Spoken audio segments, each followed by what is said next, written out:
মার্কিন ধনকুবের Elon Musk বিশ্বের সবচেয়ে ধনী ব্যক্তি। ফেব্রুয়ারি মাসের শুরুর দিকে তার মহাকাশ গবেষণা সংস্থা স্পেস এক্স ও কৃত্রিম বুদ্ধিমত্তা বিষয়ক প্রতিষ্ঠান XAI একীভূত হয়। এর ফলে তার প্রতিষ্ঠানের বাজার মূল্য দাঁড়িয়েছে $1.25 ট্রিলিয়ন। ইলন মাস্কের প্রতিষ্ঠান দুটো একীভূত হওয়ার পর একদিনেই তার নিট সম্পদ $84 বিলিয়ন বৃদ্ধি পায়। এছাড়া নতুন কোম্পানিতে মাস্কের 43% মালিকানা রয়েছে, যার আর্থিক মূল্য প্রায় $542 মিলিয়ন।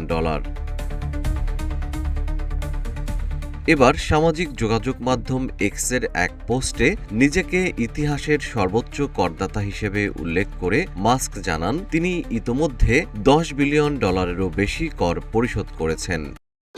ভবিষ্যৎ হোক নিরাপদ, বিনিয়োগ হোক বিশ্বস্ত, আর আমার পছন্দ সল্ট বে। ওয়েলকাম টু সল্ট বে। এক্সে শেয়ার করা ভিডিওতে দেখা যায় এক প্রশ্নের জবাবে তিনি কৌতুক করে বলছেন, এককভাবে আমি ইতিহাসের সর্বোচ্চ করদাতা, আমি $10 বিলিয়ন বেশি ট্যাক্স দিয়েছি। মাস্ক কৌতুক করে বলেন, আমি ভেবেছিলাম এর জন্য যুক্তরাষ্ট্রের অভ্যন্তরীণ রাজস্ব বিভাগ IRS হয়তো আমাকে ছোটখাটো একটা ট্রফি বা ওই জাতীয় কিছু পাঠাবে। মাস্ক আরও বলেন, বাচ্চারা কারাতে প্রতিযোগিতায় জিতলে যেমন সস্তা ট্রফি পায় তেমন একটা হলেও হতো, কিন্তু আমি কিছুই পাইনি। মাস্ক জানান মৃত্যু পর্যন্ত তার মোট কর প্রদানের পরিমাণ $500 বিলিয়ন ছাড়িয়ে যাবে। ফাইন্যান্সিয়াল টাইমসের প্রতিবেদন থেকে জানা গেছে ইলন মাস্কের সম্পদ আরও বাড়ার সম্ভাবনা রয়েছে।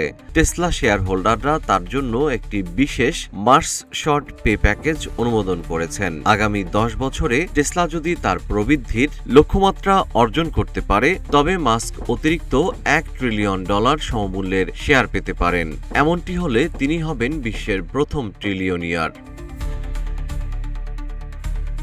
বর্তমানে টেসলায় মাস্কের 12% শেয়ার রয়েছে, যার মূল্য $178 বিলিয়ন। এছাড়া তার কাছে $124 বিলিয়ন সমমূল্যের স্টক অপশন রয়েছে। জিএম শিহাব, রূপালী বাংলাদেশ।